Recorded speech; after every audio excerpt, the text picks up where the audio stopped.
Por que você não seguiu como lateral esquerdo? Porque o sangue dizia mais alto para apoiar, né? A minha vontade era de jogar mais no ataque, de estar mais próximo do gol para fazer gols. Apesar que logo depois há uma mudança tática importante, que passa-se a usar o quarto homem no meio de campo, né? Função que o Zinho até desempenha com primor na seleção brasileira logo depois. E o Pepe me aponta essa mudança. Olha, sai de 10, vem para 11, porque você vai ser o quarto homem de meio de campo, com o pulmão que você tem, você vai ter mercado para o resto da tua carreira. E eu embarco naquela, né? Hoje, quando eu escuto esse negócio de box to box aí, essa linguagem moderna, eu fazia isso lá atrás, de 94, 95.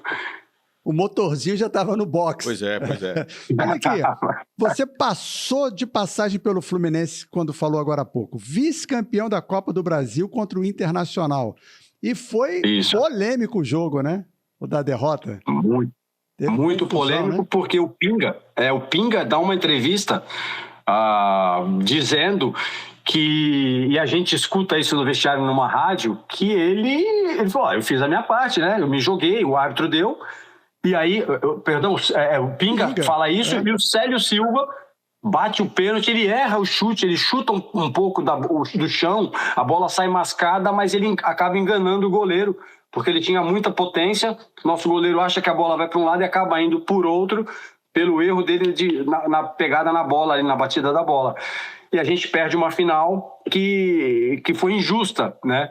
Mas como eu também sou campeão brasileiro e os santistas até hoje reclamam daquela decisão do Márcio Rezende de Freitas, faz parte do jogo, do espetáculo, entre erros e acertos, está tudo certo. Mas é verdade que vocês quebraram o vestiário? Verdade. Eu era bem jovem e eu confesso aqui que eu participei de um ato de vandalismo, porque tinha um banco grande de madeira no vestiário, a gente pega aquele banco, joga contra a parede, chuveiro, a gente arranca do lugar, algo que não é exemplo para garotada positivo, não. Isso daí você tem que ter o equilíbrio, né? E o sangue frio de entender que o esporte te prepara bons e maus momentos. E você tem que passar por todos eles da mesma maneira. Eu tinha 20 anos de idade nessa ocasião. Do alto da experiência, anos depois, eu já mesmo jogando lá contra o Inter, que eu joguei pelo Grêmio também, eu dou uma declaração falando exatamente sobre essa passagem, que eu me envergonhava disso, que era algo que eu gostaria de não ter cometido, mas pela juventude acabei indo no embalo. Quem era o treinador de vocês nessa época? Nessa época, Sérgio Cosme. Então, eu ia fazer outra pergunta. Aos 20 anos, não foi você que liderou esse movimento. Quem quebrou o banco primeiro? Olha, eu tenho muitos amigos que estavam nessa barca. Um que eu posso entregar foi o Lira. Lira, lateral esquerdo, era um meu irmão, um cara que eu amo de paixão, um cara que me ajudou muito no Fluminense, né? Mas nós tínhamos jogadores ali fantásticos que tinham a chance de ser campeões e muitos, né, como Luiz Eduardo, zagueiro, Vica, de repente poderia ser a última oportunidade de estar tão próximo de um título importante e ver escapar entre os dedos. Essa galera sabe, né, que naquele momento errou, mas também tem uma carreira muito positiva, o que equilibra erros e acertos e faz com que eles também possam, com toda certeza, ter se arrependido desse erro, porque não se justifica. Bom, aí você volta para o Santos, o Palmeiras andou procurando você. Isso foi quando? Você já tinha voltado do Fluminense, antes de ir para o Botafogo? Exatamente em que período? Isso foi entre a primeira passagem do Botafogo para o Palmeiras, para a segunda. Isso foi 9-4 para 9-5. Eu chego a ter uma reunião com o Brunoro, né? Que era quem mandava. Naquele momento estava tudo certo entre eu e a Parmalat, que era a empresa que representava o Palmeiras, que estava patrocinando o Palmeiras, e eu sacramento ali com o meu representante na ocasião, que era o Pedrinho Vicensotti, que, vou jogar no Palmeiras, né? É o time do momento, o maior investimento do país, só que eu ainda estava desconfortável, porque eu queria, como coração, estar pelo Botafogo, por tudo aquilo que eu expliquei para vocês que eu vivi, como eu fui recebido pela torcida. E aí, o Pedrinho, na hora de comunicar o Botafogo, fala que o vice-presidente não aceita aquela decisão antes de que eu escutasse uma proposta do Botafogo. E aí a gente marca em Santos, no dia seguinte, o pessoal do Botafogo vai para lá e a gente acaba se acertando financeiramente, e eu deixo de jogar no Palmeiras de 94 para 95, volto para o Rio de Janeiro, graças a Deus, para ser campeão brasileiro pelo Botafogo. Ah, então aquele 7-1 do Fluminense foi na sua primeira passagem? Exatamente. Eu tinha 2 meses e meio, 3 meses de Botafogo. Foi uma passagem horrorosa, tá, Bocage? Mas individualmente falando, foi bom para mim, porque a torcida, revoltada com toda a razão com aquele resultado, ela vai para a porta do vestiário e não deixa ninguém sair. E nessa ocasião, eu ia ser pai há alguns meses depois. Então eu falo, não, peraí, eu preciso sair porque minha esposa tá aí e eu tenho que ir embora, cara. Eu já tô aqui há 2 horas, não tem isso, eu perdi 4 quilos naquele jogo. Eu sei o quanto eu lutei, o quanto eu ameacei jogadores do Fluminense em campo. Olha, eu vou quebrar toca a bola, já acabou o jogo. Isso tava 4-0 no primeiro tempo. E eu falando com o pessoal do Fluminense. Só que o Fluminense naquele dia tava assim, sabe? Não dá pra parar os caras. E aí acaba o jogo, 7-1, eu falo, eu fiz tudo que eu podia. Eu fui ameaçado até pelo árbitro de ser expulso. A torcida viu o que eu fiz. Se eles querem me bater, problema deles. Eu vou sair do vestiário e vou embora para casa. Quando eu saio do vestiário, para minha surpresa, a torcida, ninguém me encosta um dedo, ninguém me fala uma palavra. Pelo contrário, foi a primeira vez que eu escutei a expressão assim, valeu guerreiro, porque eu lutei em campo e eles viram. Eu entro no meu carro com a minha esposa e vou embora para casa.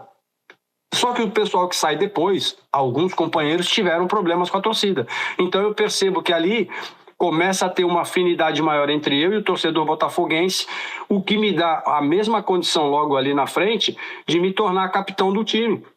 Em muitas ocasiões eu era requisitado pelo torcedor para tratar problemas, para que representasse o grupo, não só eu como o Wagner, e a gente acaba ganhando um espaço maior com os treinadores e com a própria direção do clube para permanecer no clube por tanto tempo como aconteceu no nosso caso. Isso faz 31 anos. De lá para cá você certamente ouviu muita história, inclusive que o Botafogo não, né? Mas que alguns jogadores não tinham entrado em campo com a devida vontade. Você sentia isso em campo? Cara, que foi esquisito, porque nós tínhamos time para encarar o Fluminense de igual para igual, poderíamos perder 3-1, 4-1, porque o Fluminense estava num dia iluminado, sim, mas foi muito estranho realmente, assim, sabe? Parecia que estava faltando jogador. E eu, por mais que eu corresse, por mais que eu me desdobrasse em campo, eu não conseguia detectar aonde era o problema, de tantos problemas que a gente tinha. Por mais que a gente corresse, parecia que ninguém estava se esforçando em campo. E isso não era verdade. Então, assim, eu também já escutei várias conspirações aí. Mas eu prefiro acreditar que foi um mau dia do Botafogo e o melhor dia do Fluminense, como aconteceu no caso com Brasil e Itália. Porque, desculpe até... Porque tem o pós-jogo, vestiário, o dia seguinte, a posição do treinador. Como é que foi? Aí foi realmente o que a gente diz no futebol. Encostou a barca e saiu a barca com um monte, né? Muita gente foi mandada embora naquele dia. Eu lembro de ter sido um dos piores dias da minha carreira, porque você vê pessoas que você respeita, que você admira, que você gosta, sendo mandado embora e escutando coisas que um profissional jamais deveria escutar, né? Então, eu teria muita vergonha de estar na posição de alguns que ouviram o que ouviram.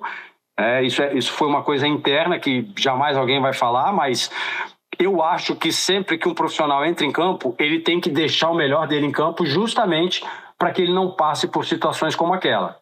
E já que passou, vai haver consequências. E eu sempre esperava que quando houvesse consequências, não respingasse em mim, porque suor, dedicação, entrega, você não pode deixar faltar, né? E aí depois dessa barca que sai, vem uma galera nova, né? Que aí é a galera que dá essa reviravolta toda e culmina com o título de 95, não é isso? Exatamente. Esse jogo serve para uma mudança muito grande dentro do clube e para a chegada de novos nomes, né? Eu acho que a partir dali muitos usam aquela situação como um espelho, falando, bom, se a gente aqui não se entregar, o clube é desses que manda uma barca inteira embora. E aí todo mundo anda meio que com a faca no pescoço, e isso faz com que o Botafogo faça um ano de 94 bom. Nós classificamos o Campeonato Brasileiro aquele ano entre os 8, né, que na época não era era mata-mata ainda. Classificamos de 8º, pegamos o Atlético primeiro em primeiro lugar e perdemos para o Atlético. Perdemos 2-0 em Minas e depois 2-1 no Maracanã, onde a gente sai aplaudido do Maracanã. O torcedor reconhece a luta, o bom jogo que nós fizemos, mas também reconhece que do outro lado o Atlético mereceu. Então, foi um ano da arrancada para aquele título de 95. Aí você vai e volta, talvez até motivado por isso. Foi assim que funcionou, então. Você foi para o Santos e volta em 95. Exato, meu passe pertencia ao Santos, né? Eu só estava de empréstimo. Então eu volto para o Santos, porque o passe era do Santos, era aquela época horrorosa para o jogador, a gente ficava encostado caso você não chegasse a um acordo com o clube que o teu passe pertencia. Eu volto para o Santos, não chego num acordo, ouço a proposta do Palmeiras, acaba acertando, o Botafogo atravessa essa negociação e me faz uma proposta melhor, eu volto para o Botafogo e acaba dando tudo certo naquele ano de 95, principalmente depois da chegada do Gonçalves e do Pantera, que parecia que eram aquelas duas peças que faltavam na engrenagem para armar aquele time que foi o melhor time que eu joguei na minha carreira.